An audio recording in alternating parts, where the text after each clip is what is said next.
بسم الله الرحمن الرحيم. الحمد لله رب العالمين، والصلاة والسلام على أشرف الأنبياء والمرسلين نبينا محمد وعلى آله وصحبه أجمعين. أما بعد، tunaanza risala hii inayoitwa Al-Minzar fi bayani kathirin min al-akhta' ash-sha'i'a.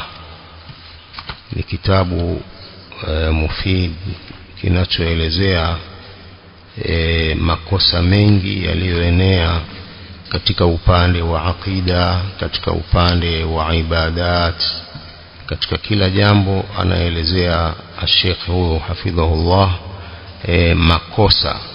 makosa mbalimbali yanayoenea kwa baadhi ya Waislamu.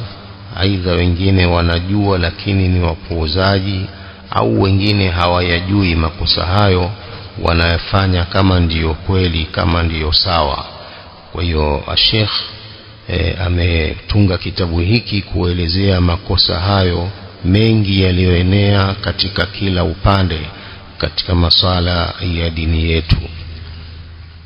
Mwanzo kabisa Sheikh Saleh bin Abdul Aziz Ali Sheikh ameanza kuelezea kwa upande wa aqida na tauhid, makosa yanayofanyika katika upande wa aqida na tauhid. Qala akhta' fil aqidati wat tauhid, makosa katika upande wa aqida na tauhid. Qala awalan ash-shirkiyatu al-mukhrijatu min al-milla, mambo ya ushirikina ambayo yanamtoa mtu katika dini. Wa ba'dhu anwa'i shirki al-akbar, na baadhi ya sampuli za ushirikina mkubwa. Kama inavyojulikana kwamba ushirikina mkubwa ni sumu kwa Muislamu, kwa sababu kwanza unamtoa katika dini, anakuwa si Muislamu tena. Pili, akifa na ushirikina huo anakuwa ni milele motoni. Tatu ni kwamba hasamehewi madhambi yake hayo ya ushirikina.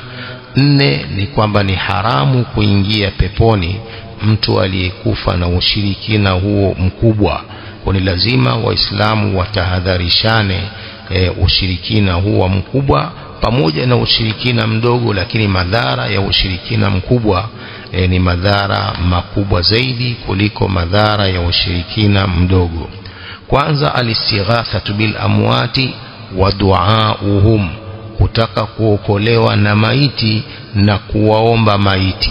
Hili ni jambo ambalo ni la ushirikina mkubwa, kwamba mtu anakwenda katika kabri au hata haendi, lakini anawaomba maiti au anamuomba maiti masala yake, amtatulie matatizo yake. Hii ni moja katika ushirikina mkubwa ambao unamtoa mtu katika dini hii ya Uislamu. Al-istighathatu bil amwati, kutaka kuokolewa na maiti, wa duaahum, na kuwaomba maiti, wa talabul madadi minhum, kutaka msaada kwao, wa taqarrubu lahum bi ayi naw'in min al-ibadat, na kujikurubisha kwa maiti kwa sampuli yoyote katika sampuli za ibada. Hayo wa yaqulu wa dhalika shirkun akbaru naqilun 'anil milla, hayo ni ushirikina mkubwa ambao unamtoa mtu katika dini ya Uislamu.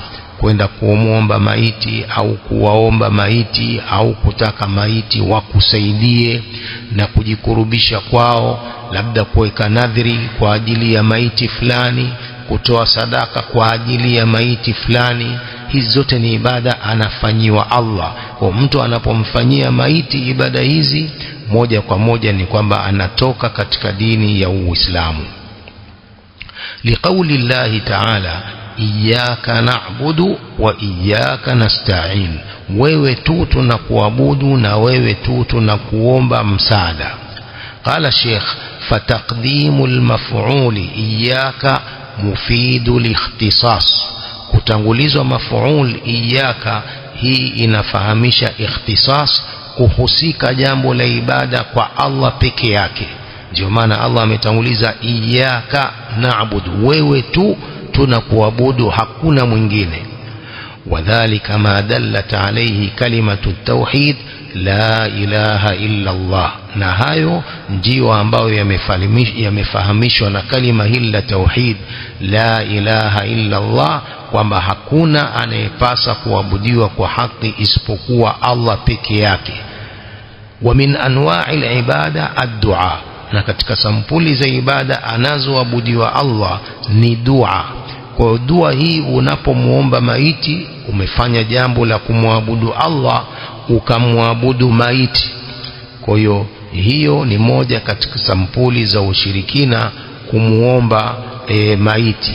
Ala bal huwa al-ibada, bali dua ndiyo ibada, kama thabata fi sunan min hadithi an-Nu'man ibn Bashir radiyallahu anhu anna Rasulullah sallallahu alayhi wasallam qala الدعاء هو العبادة. دواني عبادة.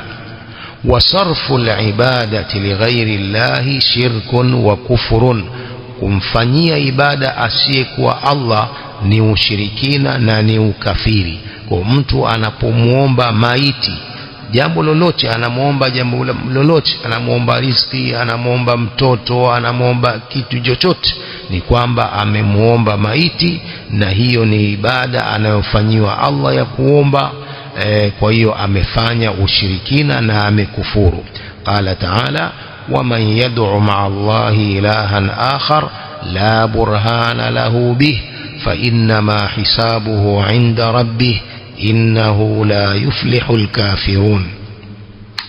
wenye kuomba pamoja na Allah wakamuomba mola mwingine, la burhana lahu bihi, hana dalili kwa jambo hilo, fa innama hisabuhu inda rabbi, hisabu yake huyo iko kwa mola wake, innahu la yuflihul kafirun, makafiri hawafaulu. Qala wa man min siyaghil umumi ta'ummu kulla ma kana fi hayyizi silatiha. Man ni katika matamshi ya kuenea, inamuenea kila ambaye yuko katika upande huo wa uhusiano wake.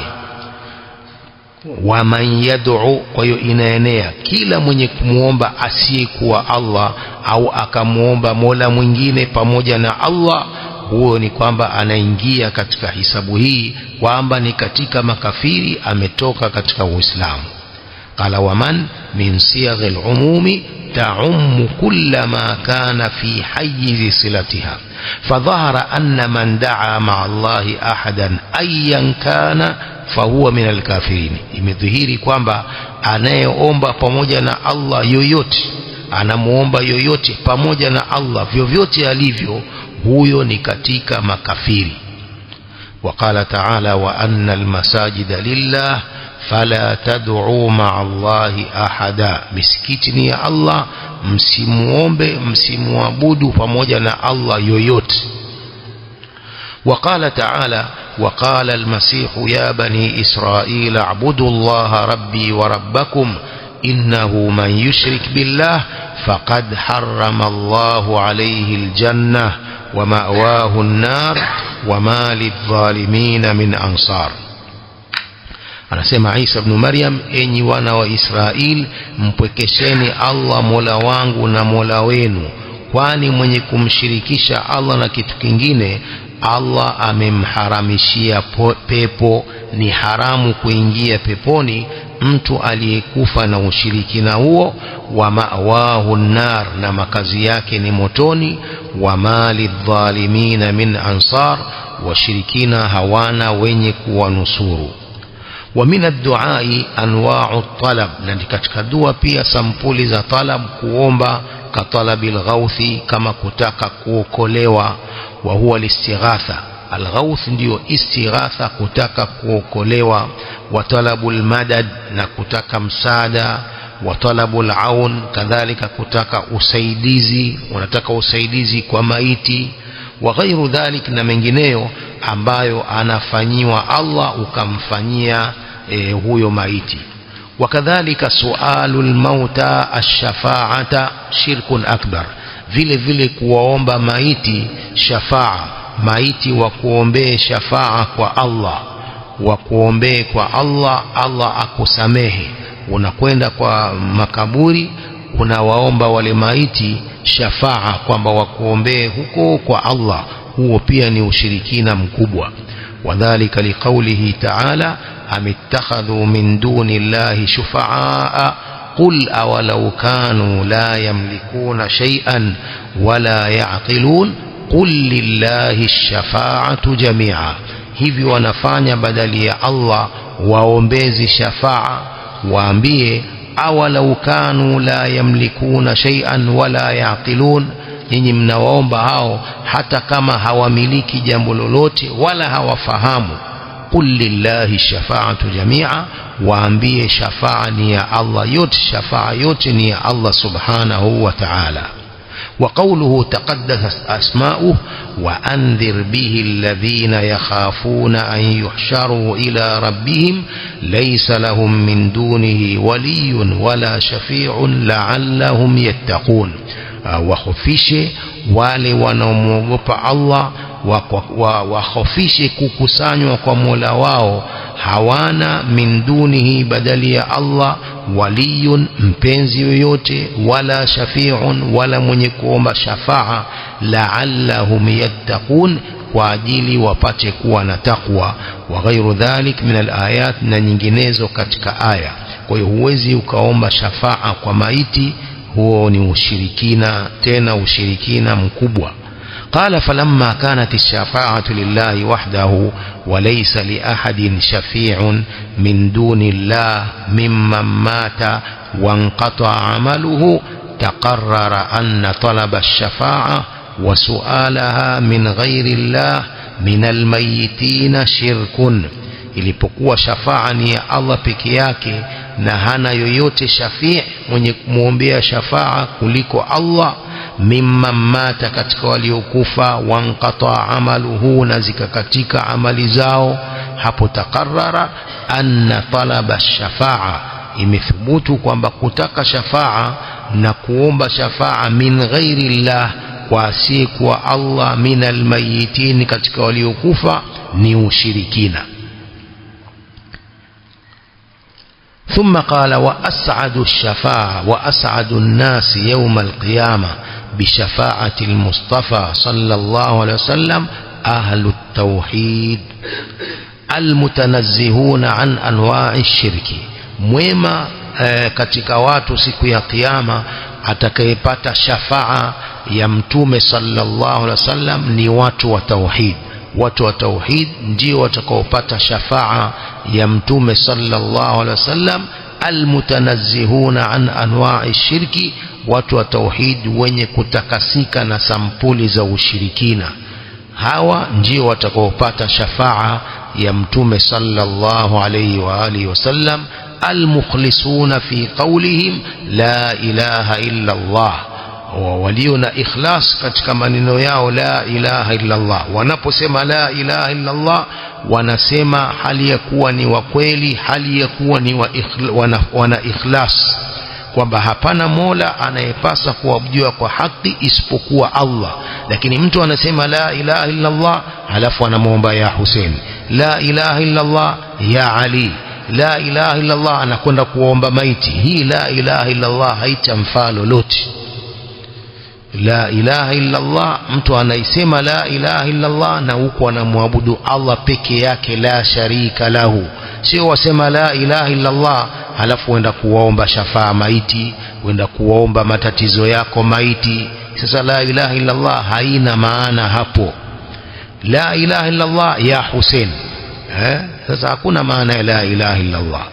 La ilaha illa Allah inafutika hapo moja kwa moja, inafutika. La ilaha illa Allah inakuwa umeisema tu kwa ulimi, lakini hakuna moyoni mwako maana ya la ilaha illa Allah. Kwa anayesema la ilaha illa Allah ajue maana yake na aseme hivyo kwa ikhlas, kwamba jambo lolote la ibada anamfanyia Allah peke yake, ndiye anayestahiki kuabudiwa.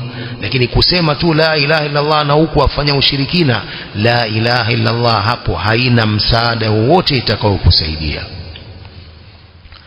Jambo la tatu, wadhabhu wanadhru lilquburi au almashahidi au almauta shirkun akbaru. Kuchinja na kuweka nadhiri kwa ajili ya makaburi au almashahid Mashahid ni yale makaburi yaliyojengewa juu, yakajengewa makuba, yakenda pale watu kufanya ziara pale na kuyafanyia tawafu. Hao ndio mashahid, makaburi ambao kuna maiti halafu kumejengewa juu kuba. Qala wadhabhu wan-nadhru lilqubur, kuchinja na kuwekea nadhri kwa makaburi, au almashahid au almauta, au kuwachinjia wanyama hao maiti, au kuweka nadhri kwa ajili ya maiti wale, shirkun akbar, huo pia ni ushirikina mkubwa. Kuchinja ni katika ibada anazoabudiwa Allah peke yake, ni katika ibada kama ibada ya sala na saumu, ndiyo kuchinja. Unachinja mnyama kwa ajili ya Allah, unatoa sadaka mnyama yule kwa kujikurubisha kwa Allah. Kwa hiyo kuchinja ni ibada kama ibada nyingine. Qala amma adh-dhabhu faliqawlihi ta'ala qul inna salati wa nusuki wa mahyaya wa mamati lillahi rabbil alamin la sharika lahu, sema hakika sala yangu na kuchinja kwangu na uhai wangu na kufa kwangu yote hayo ni kwa ajili ya Allah mola wa viumbe vyote, la sharika lahu, hana mshirika. Qala fakama anna salata lillahi wahda, kama ilivyo kwamba sala ni kwa ajili ya Allah peke yake, fannusuku wa huwa dhabhu lillahi wahdahu, kuchinja pia ni kwa ajili ya Allah peke yake, la sharika lahu, hana mshirika, binassil aya, kwa nasi ya aya hiyo. Pia wa qawluhu ta'ala fasalli lirabbika wanhar, sali kwa ajili ya Mola wako na chinja mnyama pia kwa ajili ya Mola wako. Kwa unapochinja mnyama kwa ajili ya jini, kwa ajili ya shetani, kwa ajili ya panga si mzimu, hiyo ni ushirikina mkubwa. Umetoka, yani mtu anatoka katika dini kwa kufanya jambo hilo la kumchinjia jini. Mtu mgonjwa, jini anasema huyo haponi mpaka mchinje mbuzi mweusi. Mnapochinja tayari mmemchinjia yule jini na shetani, ni ushirikina huo, mmetoka katika Uislamu. Kwa masuala haya ya kuchinja wanyama, baadhi ya Waislamu wanayapuuza, kwamba mtu anamchinjia jini, anamchinjia shetani. Mtu amenunua gari, anakwenda kuchinja mnyama katika siti zile za gari, anaingia ndani ya gari na kuingia na mbuzi na kisu kule kuchinja mnyama, damu anaitia katika zile siti. Ushirikina huo ni ushirikina. Naam, kumshukuru Allah kwa kuchinja mnyama inatakiwa. Umenunua gari yako, unachinja mnyama, unamshukuru Allah kwa nia hiyo, ile nyama unaitoa sadaka, hiyo hapana shaka kwamba ni ibada, unamwabudu Allah. Lakini unachinja mnyama ndani ya gari, ndani ya gari, manake umeambiwa hivyo na yule mchawi mganga kwamba chinja ndani ya gari, ndio customer utapata wengi, kila siku utapata 10,000 wewe, ukitoka hapa tu mpaka feri 10,000 mpaka jioni. Huo ni urongo wa majini, huo ni ushirikina. Qala wanahru min afdalil ibadat, kuchinja ni katika bora ya ibada. Jambo la kuchinja mnyama ukajikurubisha kwa Allah, ukamtoa sadaka mnyama yule, ni katika ibada bora. Lima fihi min isalati dami ikhlasan lillah, sababu ndani yake kuna kumwaga damu kwa ajili ya kumtakasia Allah. Wa fihi dhullul abdi wa khudu'uhu wa talabuhu ma 'inda Allah bitaqarrubihi biddami lillahi azza wa jalla. Kuna mtu kujidhalilisha na kufanya unyenyekevu kwa Allah na kutaka yaliyo kwa Allah, ambao ni kujikurubisha kwa damu ile kwa ajili ya Allah jalla jalaluhu. Wa fi hadithi Ali, la'ana Allahu man dhabaha li ghairi Allah, Allah amlani aliyechinja mnyama kwa ajili ya asiye kwa Allah. La'ana Allahu man dhabaha li ghairi Allah, Allah amlani mtu aliyechinja mnyama kwa ajili ya asiye kwa Allah. Hii ni kuonesha kwamba jambo la kuchinja mnyama ni katika ibada ambazo anaabudiwa Allah subhanahu wa ta'ala peke yake, la sharika la. Ama unapochinja mnyama kwa ajili ya watoto wako mle nyama wiki 2 wiki nzima, au unachinja mnyama kwa ajili ya mgeni, hii bado ni taqarruban ila Allah. Unachinja mnyama, mbuzi, kuna wageni wanakuja, bado unajikurubisha kwa Allah kwa kuwakirimu wageni wale. Lakini ukichinja mnyama kwa ajili ya jini, yule jini ni kwamba anataka ile damu, hana haja na nyama. Nyama utaigawanya, lakini ile damu ndiyo ya huyo jini. Huo ni ushirikina, na mnyama huyo pia itakuwa ni haramu kuliwa. Wale wanaopewa wanyama hao wa kuchinjwa kwa ajili ya mashetani, kwa ajili ya jini, mnyama yule inakuwa ni haramu kumla, kwa sababu hakuchinjwa lillah, kwa ajili ya Allah, amechinjwa kwa ajili ya jini. إذن وفي حديث علي لعن الله من ذبح لغير الله، رواه مسلم في صحيحه مرفوعا. وأما النذر، أما نذري، فلقوله تعالى وما أنفقتم من نفقة أو نذرتم من نذر فإن الله يعلم. chochote mnachokitoa katika chakula au mlichoweka nadhiri, Allah anakijua na atakulipeni kwa hayo. وقوله تبارك اسمه يوفون بالنذر ويخافون يوما كان شره مستطيرا. wanatekeleza nadhri na wanaiogopa siku ambayo shari yake ni yenye kuendelea. fadalla dhalika ala anna alwafaa bin nadhri mahbubun lillah. Aya hizo zinafahamisha kwamba kutekeleza nadhri ni jambo linapendwa na Allah. Mtu anaweka nadhri kwamba mtoto wangu akifaulu basi nitasali rakaa 2. Nadhri ile kuitekeleza ni lazima usali hizo rakaa 2. Iwe mtoto akifaulu au mgonjwa akipona, lazima utekeleze rakaa hizo 2, ndiyo nadhri. yufuna bin nadhri wa yakhafuna yawman kana sharruhu mustatira. ويؤجر أو ويأجر صاحبه عليه. Allah anamlipa thawabu mwenye kuweka nadhri kwa jambo hilo, fayakunu ibada, kwa inakuwa kuweka nadhri ni ibada. wa sarfu al-ibadati li ghairi Allah shirkun, kuifanya ibada kumfanyia asiyekuwa Allah ni ushirikina, kama taqaddama tafsilu adillatihi fi al-mas'ala al-ula, kama ilivyotangulia upambanuzi wa dalili zake katika masala ya kwanza. Allahu a'lam.